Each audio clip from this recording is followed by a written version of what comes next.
welcome to episode 001 of the David Squared podcast. Featuring David. And David.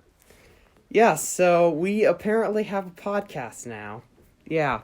How about we share that story real quick? I'm pretty sure we were having a conversation and then some random person said, "Hey, you guys should do a podcast." Yes, it was, we were at a football game for marching band. Yes. We were talking the entire time. Yep, Yeah. that happened. You guys talk a lot. You should start a podcast. Yeah, that was exactly how it went. Alright, and the 30-minute timer is starting, and we have agreed beforehand on 2 topics. This is how the format typically goes, or at least that's what we plan on the format going. This is our first run, so we'll try some different formats, but this right now is an hour format, and the idea is we each bring a topic to the table, and I will talk about we'll both talk about the topic I present, and then we'll both talk about the topic David presents. Anyway, so our first topic, this whatever time you're listening to this, will be vampires. Tell me, David, what do you know about the creatures of the night? Not much. Pretty much simple stuff like they can't see the sun, silver bullets kill them, and they drink blood. Yes, depends on it depends on the myth, and yeah. So, actually, I don't know if the silver is just werewolves or if it's werewolves and vampires. I'm not sure. I know werewolves are vulnerable to silvered weapons, but I don't know about vampires. I do know that it must suck getting a splinter as a vampire, because vampires, stake through the heart is a famous way to kill them. Really? Yes, it is. It is. You see, earlier myths about vampires actually said that if they were exposed to sun, they would just lose their powers instead of, burning up and dying. Actually, I'm pretty sure they used that in a book I heard about, Sherlock Holmes versus Dracula. The fact that exists amuses me. Yeah. I have heard many different theories with the. I've even heard one of they turn to stone if the light touches them. Yeah, that's so. I think Tolkien actually used that feature for trolls, and in Norse mythology or some myths in the Norse, both trolls and dwarves did that. Of course, when you start getting way back, trolls, dwarves, giants, vampires—they're all basically the same thing. Mm-hmm. So. One common myth you'll see about vampires is in actually a huge mix of folklores spanning across Africa, Turkey, and Northern Europe. I could not make this stuff up.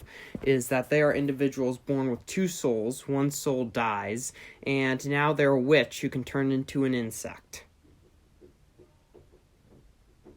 That is very confusing. Yep. Or maybe what? How do you become born with 2 souls? How do you become a vampire? Well, the question is a little. I mean, it depends on what type of vampire you're dealing with. A lot of vampires are basically just demons, and in myth, not to be confused with hat or sock demons. Which, by the way, we should do another podcast on demons at some point. You should. Yes. For our listeners at home, David and I have quite the experience with demons. But that's a story for another time. For now, back to vampires. So how do you become a vampire? Well, Yeah, vampires are basically demons. Some iterations of vampires have it where, like, Dracula especially, that story, when Dracula would bite people, they would turn into kind of servants that were kind of vampires and also liked murdering people for their blood. Yeah. Of course, the most famous vampire in fiction is Van Helsing, a doctor slash, I think in some versions, maybe a priest who ended up helping kill Dracula, or basically who was a famous vampire hunter. Actually, he was featured in a recent play at the school we go to, which I won't specify here on the air because this is technically public, where some people performed Dracula. I don't believe I saw you there the night I was there. Were you there, David? I did not see that. Yes. I did hear about it, though. Yes, it was very, very good as a play. If you happen to have a time turner and $5 or some other piece of time travel equipment, please go see that play in the past. It was very good. If I had the ability to time travel, I would have a lot more than $5. Really? What would you do with time travel? We should save that for a topic. We should, except that the idea behind podcasts is you wander all over the place and veer completely off your original topic. So what would you do with time travel? Right. Oh, invest. Huh? Invest, for sure. That's not a bad idea. Make lots of money. I mean, the thing is, your investment would actually make the investment more successful because let's say you invest in the startup tech company, Google, Apple, whatever, that's just starting out. That extra money could make it even more successful down the line. It could even turn the tables of if you invest too much money, something goes wrong, and then you go into the future, you lose it all.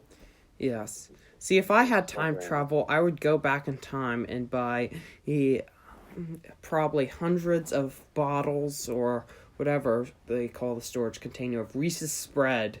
It's a mix of peanut butter and chocolate, and it's basically Reese's version of Nutella, except 1,000 times better. And they canceled the product, and I am so mad about that because it was the best thing ever. That does sound very good. Yes, it does. Anyway, vampires are definitely, they have their roots in a lot of myths from basically everywhere.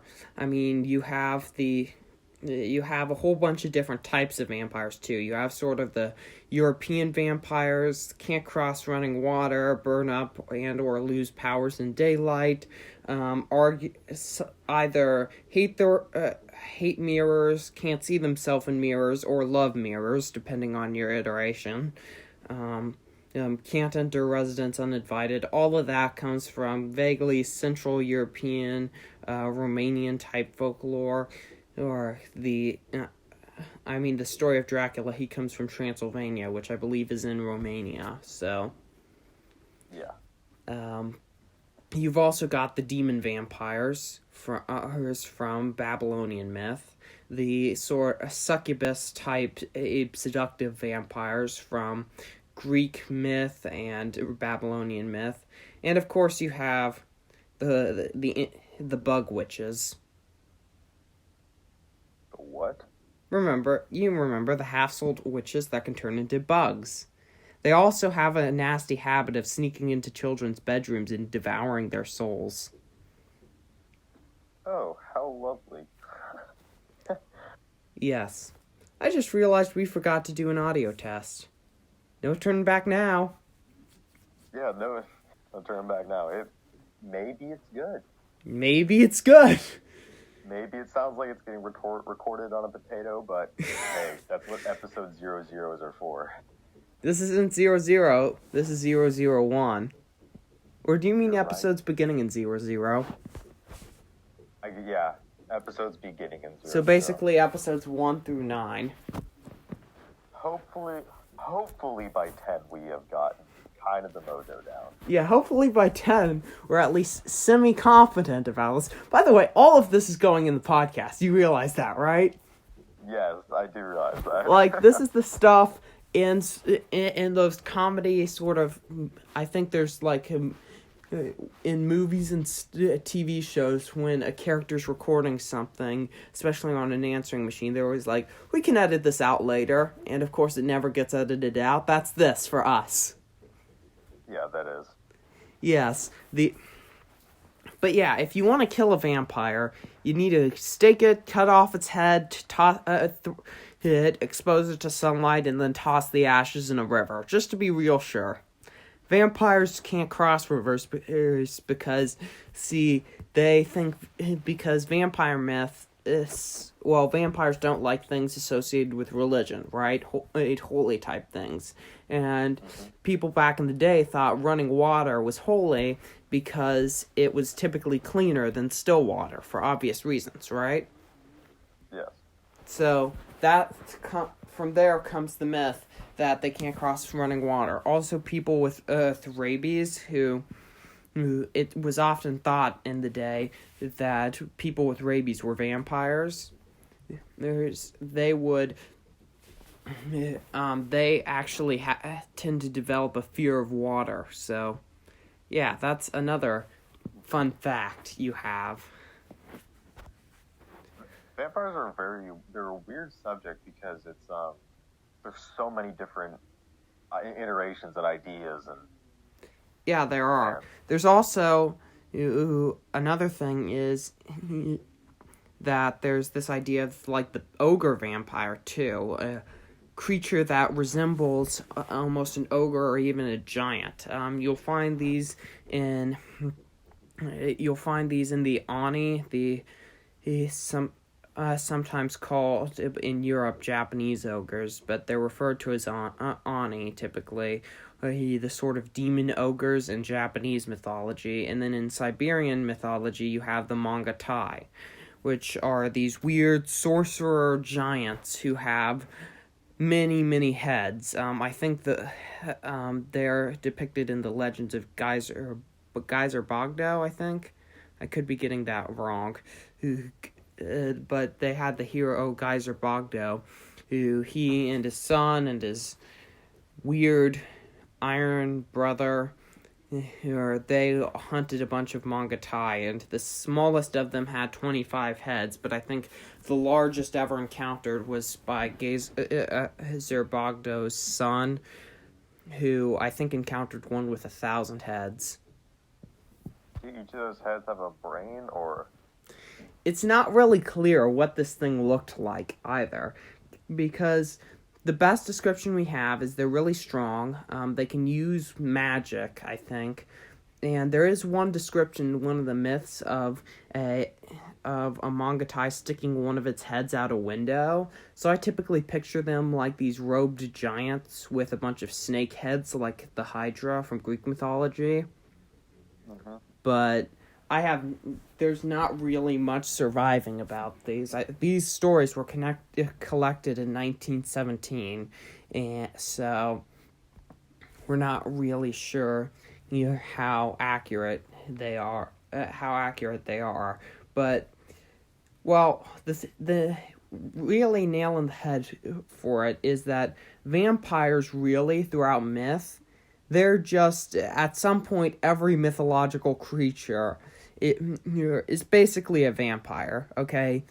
Ogres, they eventually become vampires. Witches, vampires. Succubi, vampires.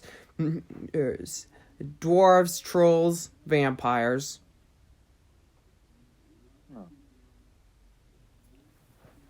Oh. Drafts, vampires. Say that again? Drafts, vampires. No, I'm kidding. Giraffe? No one ever thought giraffes were vampires. I don't think. I don't know. Please explain. I offer no explanation for that. No, you can't tempt like that. Honestly, I don't think giraffes were ever thought vampires.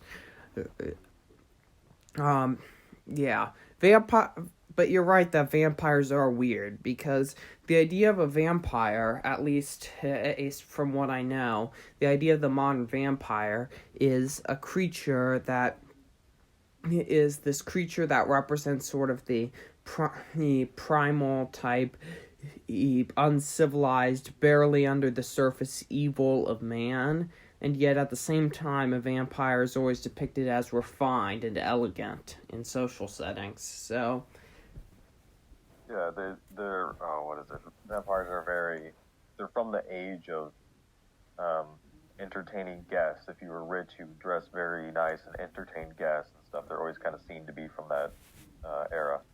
yeah, they are. And I think even when vampires were first introduced, they were kind of depicted as more traditional and even older, like entertaining older traditions, because vampires are considered these immortal creatures of a past era.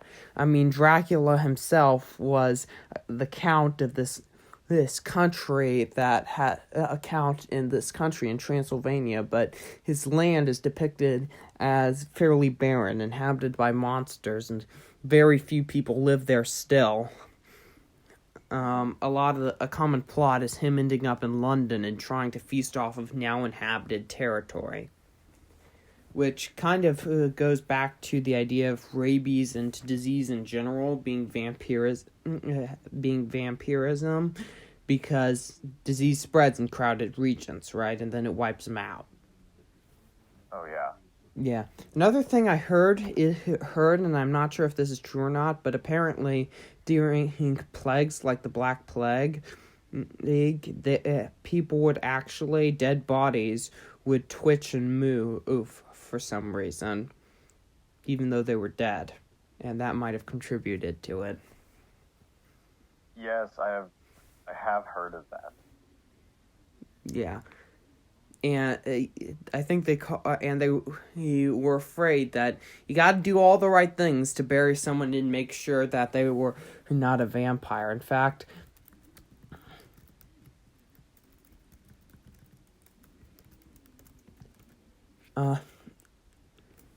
I think, in Romania they were just like, basically every creature, unless you followed this very specific thing, would turn into a vampire. Like a person born with a caul, extra nipple, tail, or extra hair was doomed to become a vampire, as was the seventh child in any family if all of his or her previous siblings were the same sex, as is someone born too early or whose mother encountered a black cat crossing her path, or if a pregnant woman didn't eat salt, or if a pregnant woman was looked upon by a vampire or a witch, or if a child was born out of wedlock, or if, there's this very long, extensive list of, these are things you do not do, otherwise child will be vampire. People were very, very superstitious a long time ago. That's a very long list of things. Yes, it is a long list of things. And, well, the question I like to, when looking at history, we think as humans we're moved past the days of sort of this ignorance and superstition. But the question is, the vampire myth was evolved to explain something very real, and I think that part of what makes it so appealing is that these diseases, corpses who would twitch and even bite after they died, people who had rabies and who came to fear water, people made up a lot of this stuff about vampires, but if you actually look at it, vampires is just vampires as it was originally applied was probably just a term for people who had these rabies and all this stuff, and they labeled this as a strigoi or a vampire or whatever you have it, and then suddenly they discovered that, and well, they didn't discover anything, but they used that to label them, but then the idea became immersed in other folklore. Well, yeah, I think you're on the right track of they probably labeled them as vampires, even though it was probably just a medical something or other. They didn't know what was happening at the time. That was probably spread through some what do you call them? Urban legends. Yeah, but what about if it was the other way around? What if the medical something or rather, they actually understood it was a medical thing and called it vampirism, but then that carried around, and the idea of a vampire carried around, and that may have started as more of a medical type term, as much as you can call it that, it at that time with the limited technology became a creature of folklore. That makes sense. I think that could happen. Anyway, we've got a couple minutes left, but I think it's time we move on to the next topic. What about you? Yeah. So, the alphabet. The alphabet. Yes. Oh, man, I've been thinking on this one. Oh, okay. Please elaborate. I even got the Google out. Ooh, you've got the Google out. I love the Google. So I think I will start with a question. What do you think is the most used letter? I'm gonna say E. I would say A, but why do you think it is E? Well, I mean, so far in this sentence, I have used E multiple times, and I've only used A once. Now twice. And yeah, you could hear I was being deliberate there because I was counting, but yeah. That's a very good point because E is used for, like, well, it's not used to make the E, so every time you say, like, scene, that's two E's, C, two E's, and then just to make things like twice, the CE. According to this, which I definitely just Googled, makes up 11% of letters used in the English language. And A is sadly only at 8.5. Yep, we found the same source. Google's amazing. Yeah, I do have another question. Pretty much the same thing, but reverse. What's the least used letter? Well, it says here that it's Q, and I wouldn't go against that. The thing is that Q has to be used with U. So there's literally no way for Q to be more common than U. And that's a good point. Q is very, very, very rare as a letter, which I never understood. Why invent a letter that is literally never used without the assistance of another letter? Yes, it's kind of like, what's the point? Yeah. It doesn't really make any sense. The alphabet, in case you didn't know, is actually it comes from the Greek first letters of the alphabet, alpha and beta, alpha, beta, alphabet. So, yeah, there's your fun fact. A fun fact about the alphabet. Another fun fact is that the Roman Emperor Claudius Caesar, Tiberius Claudius Caesar Augustus Germanicus. They had a very weird name. Yeah. Yes, but the thing about him is he was a scholar of the alphabet, and in fact, he became a Roman emperor. He was one of the first Roman emperors. Let's see, there was, I guess you could count Caesar as an emperor, then there was Augustus, and then Caligula, and then Tiberius, or maybe Tiberius came before Caligula. I don't remember that well, but he was one of the first. Yeah, I think actually Caligula came after Tiberius, but Claudia created 3 new letters. Okay, he created the antisigma, which would be the equivalent of X, standing for CS or GS, the X sound. The antisigma would replace BS and PS, so it would be a bzz, bzz sort of sound. Mm-hmm. And then the digamma, which literally looks like an upside down F, would represent apparently the consonantal U, which guess it would have been a form of the W sound.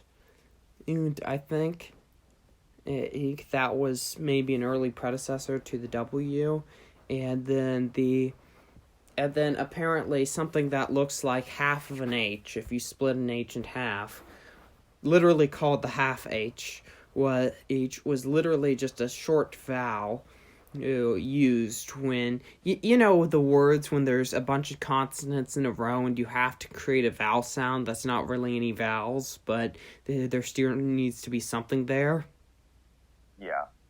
Yeah, that would be what it represents. Anyway, so what did Claudius do with all of this stuff? Well, he had himself a grand old time. What he did was he took the stuff. He said, we're going to be using this as Romans now. And this guy was the emperor. So all the Romans were like, yeah, we'll use your letters, sure. The only time his letters were used was when he made official decrees, and then they stopped being used after his death. Huh. So, So, we were talking when we were coming up with topics, and we were talking about this. We were talking about the different personalities of the letters, too. Or, I think I mentioned that. Yes, I do remember this. And, yeah, what were some of the ones we said? Like, obviously, D's the best one. There's just no question there. Obviously. There's no question. Well, any others you remember we assigned? C seems to be very... Oh, what am I trying to think of? Anytime I think of the letter C, I think of blue. I don't know why. You think of what? In my mind, I think of the color blue, and in my mind that means it's very calm. I don't know why. Because C and blue have nothing to do together. Okay, I'm going to get back to that. First of all, C doesn't need to exist. Can we just agree that C does not need to exist as a letter?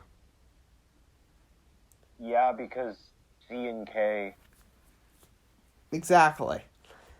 And because sometimes 2 C's are used together to create what really should be an X sound. Like, imagine if the verb accept, A-C-C-E-P-T, was spelled A-X-E-P-T.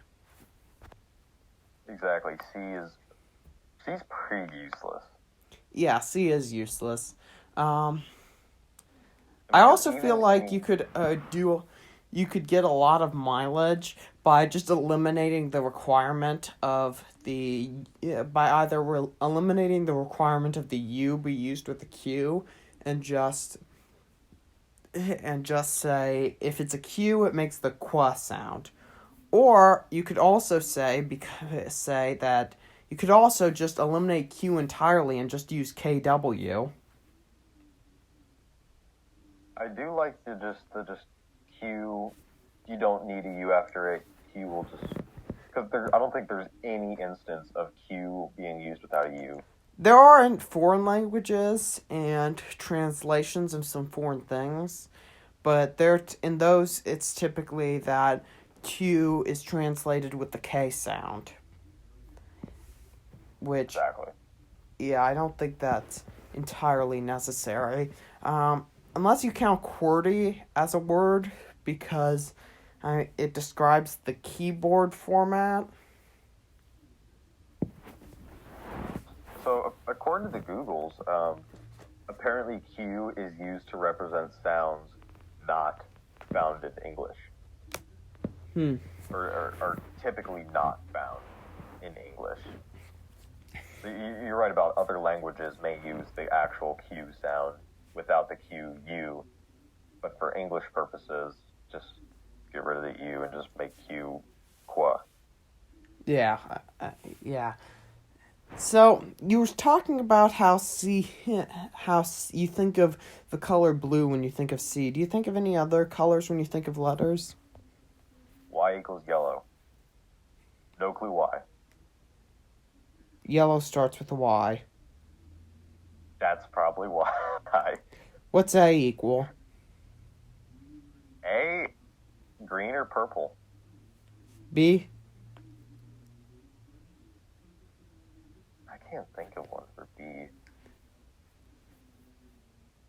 I'm asking because there is actually a rare condition called synesthesia where people sometimes, there's many types of synesthesia, and I'm not going to try to explain all of them here, but it's basically when there's a connection typically between different senses of the body. The common one that I actually have is color grapheme synesthesia, it's grapheme color synesthesia. Sorry, got those two mixed up. Which is where you associate numbers with numbers with colors, and that one is the way I think of that.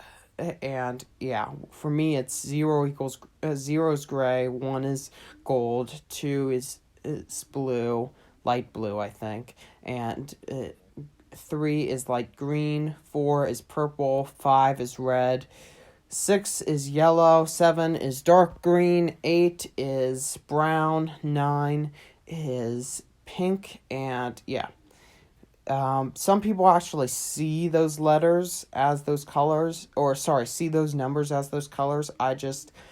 That just comes to mind when I think of it, and it can be but I know that there are other types where people see different letters, and they either think of or actually see different colors too. I know. I also know that there's forms where like people can, when they hear music, they also have different smells or tastes. I've heard of that one. Yeah, they're all, I think, different types of synesthesia. Don't quote me on this. I'm not an expert, guys. Okay. Yeah, big disclaimer. Big dumb, not expert. Yeah.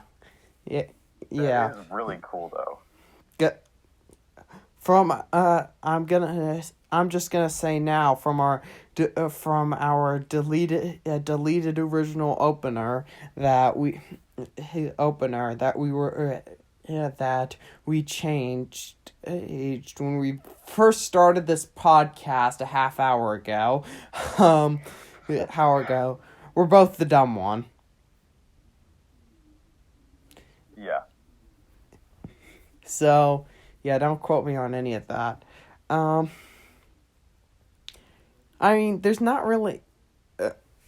I think the idea of the alphabet, I'm pretty sure it came from the Phoenicians, and the idea was everyone's writing system was confusing. And I gotta say writing systems like Mandarin, which, if you don't know, is formal Chinese writing, languages like that, they have a lot of different symbols for a lot of different words, and basically the Phoenicians said, "Hey, why don't we create a trade language that's easier to learn?" And we say, "Here, pick here. There are a set of 20 something letters.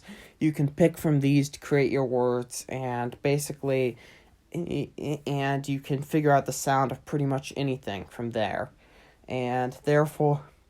That kind of leads me to another point of if there was one language, or if there was one, well, what do you call it, alphabet system that we had to use to write with, what would you use? I mean, it's kind of hard when you're biased because we've been writing in English. Well, I would say that forever. I wouldn't say that you'd be too far off. I'd say we would definitely use something from one of the Latin Germanic languages. So our alphabet would actually look something pretty much like the English alphabet because, I mean, so many languages, especially in Europe, use the common alphabet, and it has become it really has become the sort of a worldwide language that even if you're not from an English-speaking country, that you might use it, especially in dealings with someone who didn't speak another language. And I think back in the day, back in the World War I days, and the medieval times, that he's I would say pre-World War I, medieval times, that I think used to be French, but since the since the English got this minor little colony that ended up kind of dominating world trade, English has become more commonly used. So, to answer your question, I think if we were all using one alphabet, maybe not one language, but one alphabet, it would definitely be one that was at least related to English. So, we might use the Latin or even Greek alphabet, but although I think more people speak Latin now than they do Greek. So we might use that, or something similar like the French alphabet or the Spanish alphabet, but yeah, I think that answers the question fairly well. Yeah. All right. I know that other languages typically can actually use whistling as thing, but that aside, I even know of there's an African language where clicks are vowels, so they'll be speaking and they'll start clicking, and that every time they click, it's a vowel. That sounds very hard to do.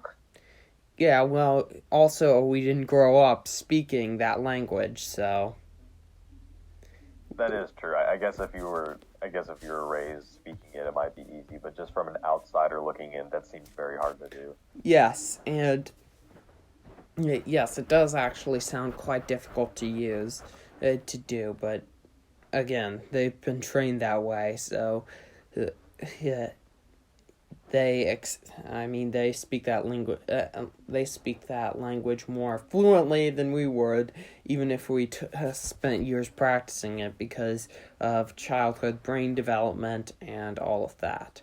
I was gonna say that I'm not sure. I think the Hebrew alphabet is also sort of that alphabet type system where you have a common set of letters that's used to create all words, but I know that there are definitely languages that don't have that common alphabet, and they are substantially harder to learn. Because Mandarin is one where there's multiple different meanings for each, I want to say, symbol.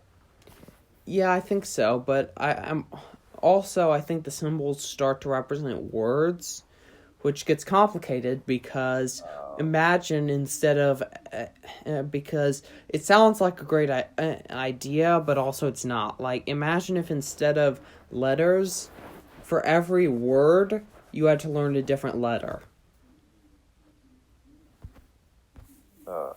Yeah. There'd be so many letters. Exactly. And there are so many different Mandarin symbols. Again, we're not experts, okay?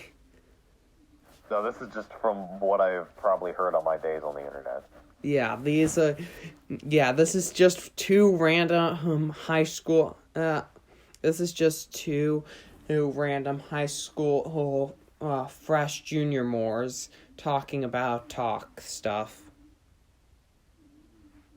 Fresh junior mores. Yeah. Well, we can't actually say what grade we're in, so yeah, we're fresh junior mores. Yep. Yep, this is how we're protecting our privacy, friends.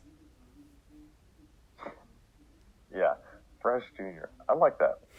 Yes. Anyway. Yeah, that might be a thing that comes up again. But anyway, so do you take any foreign language classes? I don't think you do you? I do not. I have been considering maybe taking Latin, though. Yes. First of all, if you're going to take one, take Latin, okay? And second of all, well, I say that, but my younger cousins came in and they are here for Thanksgiving break, and I've recently discovered that they know more Latin than me, even though many of them are younger than me, and not a great feeling when someone who's, when someone who's a year younger and 2 grades below you knows more Latin than you do. But it is pretty crazy. But they're homeschooled, so Man, homeschooling can go there's two polar opposites to homeschooling. There's like kid geniuses that are like way ahead of their grade level in homeschool, or there's the people that are like, do you guys even what do you even learn? Yeah, exactly. And my cousins, I've seen both sides. My cousins have a very different sort of thing than I do. Because they are homeschooled. Their lifestyle is very organized. I've gotten the impression of. Anyway, family members aside, family members who know way too much Latin aside. But Latin, if you actually look at it, you start to realize that it is a lot more structured as a language than English is, okay? English has exception and loophole and weird stuff after weird stuff. I'll give you an example, too, of how English has evolved into something that doesn't make sense, okay? Take second person pronouns. I believe they're called personal pronouns. Got it? So, in Old English, so I'm going to stick with me here, okay? This is going to get a little confusing. So, you have, the equivalent of, right now in English, if you were to say, I am a hamburger, you would say, you are a hamburger, okay? Right. In Old English, it would be it would be either thou is a hamburger or thou art a hamburger. Not entirely sure how the to be stuff worked. Well, not Old English even. This would actually be in New English, but archaic New English. And then for me, instead of that hamburger is me, it would be that hamburger is thee. Instead of what we use now, which is that hamburger is you.